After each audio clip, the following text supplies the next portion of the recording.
Hey, everybody. Welcome to Behind the Bar. We're covering day 3 of the Diddy trial.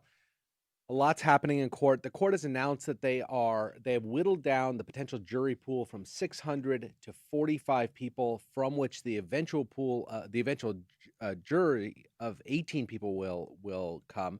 12 actual jurors, 6 alternates. A lot's happened for the last 3 days. Court's going to be dark tomorrow. On Friday, they're going to finalize jury selection. We're going to have a jury impaneled going into the weekend, and then starting with opening statements on Monday morning. Derek, talk a little bit more about what's happened over the last 3 days and what we can expect over the next 2. Yeah, there's really been a flurry of activity, but you got to give credit to Judge Subramanian here. He is really starting to exert control over this case, and he has a schedule that he wants to keep. And part of that schedule is getting this jury selected by Friday. So as you mentioned, he's whittled down the pool. Remember, we started with over 600 potential jurors because this was going to be a hard case to find the 18 people you need, those 12 jurors and those 6 alternates. He's now got that pool down to 45 people. They've culled through people who have been excused for cause. Those are people who express biases of some sort. They've culled through people who have said, we have scheduling conflicts. I have a family emergency, someone I take care of, or I have a medical condition of some sort. Those people also get excused. Now we have 45 people that could serve on this jury. We talked on day 1 about how difficult it was going to be to find a jury here because of how much notoriety he has. A lot of people have already formed opinions about him. And also, it's 2 months potentially, and you're not going to be able to work for that 2 months. So you're trying to find a swath of people that can even theoretically actually serve on this jury, and then also eliminate for a lot of people who have preconceived biases or whatever it might be.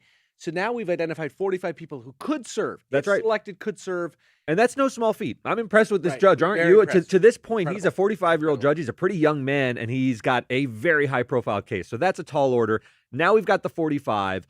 Court will be dark tomorrow, meaning they won't do anything tomorrow. The last bit of strategy here is how do these prosecutors and defense team use their peremptory challenges? Those are challenges that you can just state, I don't want that juror. You don't have to establish cause. You don't have to say they have a scheduling conflict. You can just take a look at them and say, nope, not that You one. ask them a bunch of questions. There'll be questions asked, continuing questions. They've already asked these jurors a lot of questions. They're going to ask them more questions. They're going to assert peremptory challenges against them. They're going to just kick them out. There are certain reasons you can't kick somebody off, although you don't have to disclose your reasons. If the judge finds that you're engaging in a racial pattern, if you're kicking all the black or all the white jurors off of a panel, the judge can step in and say, hey, I've got my eyes on you. You keep this kind of thing up, you're going to get sanctioned. That can happen. These lawyers are way too sophisticated to do something like that. That won't happen here, but it That's can. right. And if you do something like that, it creates grounds for appeal. So Yeah. you really have to mind your P's and Q's. You can use these peremptory challenges, but not for racial grounds, not for gender grounds. There's strict Supreme Court precedent about not using them for one of those, excludable categories. All right, so that's what's going to happen on Friday. We're going to go from 45 to 18, 12 main jurors, 6 alternates. We're going to have a jury again. We're going to have opening statements on Monday. Prosecutors were dealt some seriously bad news over the last couple of days. They can't find one of the 3 primary witnesses. This is massive because we all know that their case hinges on these unnamed victims that they've listed out in their indictment, plus victim number 1, which everyone knows to be Cassie. She will testify. But victim number 3 is where all the action is because the prosecution has announced we're going to lead our case after opening statements with 2 witnesses and then a third who's going to take a longer period of time. Maybe that third witness is Cassie because there's a lot of juice going on there. But those first 2, one of whom is probably this victim number 3, who they say we simply can't locate. They have told the court, prosecutor Maureen Comey told the court that the woman doesn't live near New York City. And despite their efforts to this point, they're concerned she won't even appear if subpoenaed. So this is something that comes up in trial. These are people who are going on with their lives. They may have been Diddy's girlfriend at some point, but you get a court subpoena and you got a job. You may say, I don't really want to show up. This is not my trial. Before we act too flippantly, you can be arrested for this. You typically are arrested for this. If you have a trial subpoena, you are legally obligated to show up and testify, and this is going to piss prosecutors off. So you're bound. You're under penalty. That's what subpoena means. You have to come. But it's a big deal here in particular because the prosecution is alleging that Diddy engaged in a pattern over a long period of time of coercing people and bringing them across state lines in order to engage in sex.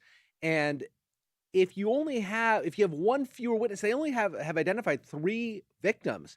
Now we're down to 2 apparently. Right. It's harder to make that case. Now, it's not that they can't do it, and they're gonna be other people are gonna testify who aren't victims necessarily, aren't alleged victims, but have witnessed the conduct that Diddy's engaged in. Prosecutors presumably have those people too on their witness list.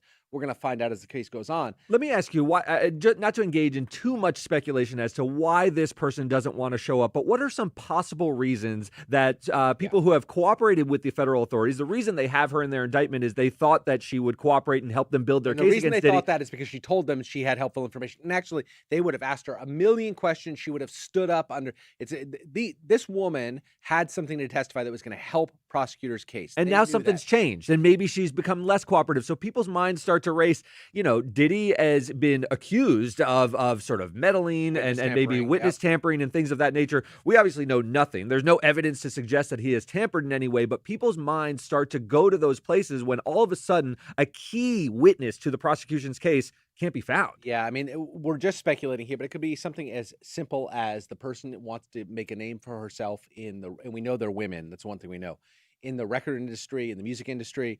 And she knows that even if Diddy goes away for a long time, there are people that hold that against her. She's changed her mind for professional reasons like that. She also could feel fear. There are That's right. other people out there who, not Diddy, we're not going to cast the blame on him, but he's got a lot of people who are fans, devotees, friends, business associates, etc., who may have put pressure on her. Sure, or there could be innocent explanations. She could have changed her mind and said, I want to put this behind me. I no longer want to participate. This circus has gone on long enough. I want to move on with my life and don't want to relive these issues on the witness stand. There's myriad reasons that this could go on, but it's a big deal because prosecutors must be so build pissed this. off. They must God, be so livid. pissed off because they invest hundreds of hours in these few alleged victims to build up their testimony, to vet their testimony, to make sure that they're not getting swindled, and to prepare these people for testimony, and all that's wasted. Sometimes in preparing someone who is not familiar with how criminal cases work, it could scare them, Yes. right? You're sitting with It's prosecutors who are saying, we're going to let you open this all up. You're going to be able to explain what Diddy did to you or allegedly did to you.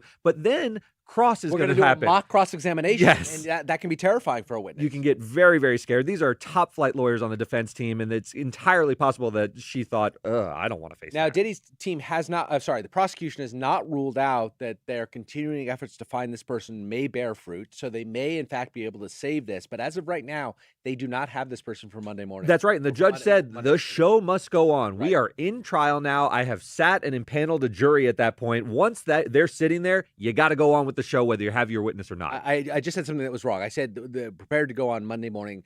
As far as we know, the timeline is that opening statements are going to start on Monday. We talked to Kirsten Brown Neal yesterday, and she said that likely here you're going to have at least a half a day per side of opening statements. So we're likely to get our first witness, it seems, on Tuesday of next week. It seems that way, although if the opening statements go short, sometimes the judge will say, You better got your first witness. First witness ready for sure, because they want this trial to go as short as possible. I mean, it's budgeted for 4 weeks. It's an imposition on the 8 jurors' weeks. time. It's an imposition on the judge's schedule. They have other Very matters. expensive. The last things you want to get these trials out of the way as quickly as you can. Yeah, so this is a very big development. We'll have to see where it goes. If victim 3 sort of shows up, it'll be a very exciting thing for the prosecution. If she does not, the defense is going to be crowing about this, and they will spin it in press conferences afterwards as this case is falling apart. It's threadbare. We have one person on YouTube who doesn't believe that this person was intimidated out of it, just thinks they got paid off. Chris says victim got a bag, got paid off. This is where the speculation is going to go, Right. right? People are going to say Diddy's that kind of guy. He's got deep pockets. If he wants to shut someone up, he can shut them up with money. Yeah, and then as Momo also commented, this woman potentially would be scared the rest of his life if he's found not guilty. Again, whether true or not, there's a lot of rumor and speculation about some things that Diddy has done in the past to people who have wanted to come out against him, and they're terrifying. Yes, and I want to point out one more thing. So this person not showing up, a lot of people might be thinking there's a raft of civil suits. Go grab one of the other people who filed one of these Busby lawsuits. It's not that simple. No. When a prosecutor is building their case, they need credibility. They need someone who tells a compelling story where there's evidence to support it. And many times in civil lawsuits, people are just filing claims and they're looking for a quick settlement. There may be nuisance value. They may not be credible on the stand. So finding the people that are going to actually buttress your arguments against Diddy is no easy task. And let's not also forget the point that the people that Tony Busby's representing, they're all Jane Does. Yes. They don't know who they are. And Tony Busby's not going to give up who his clients are. He's got privilege. He does not have to say that. So it's not like the prosecution has this entire roster of people to choose from.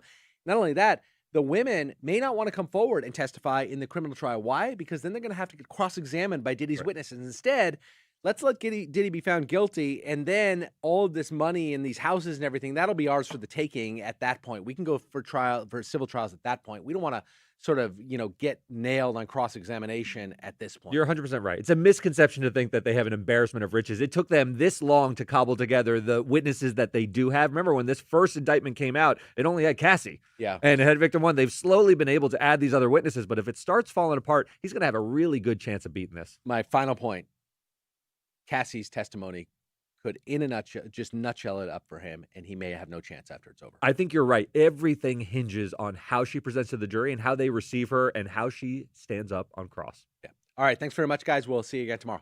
Bye.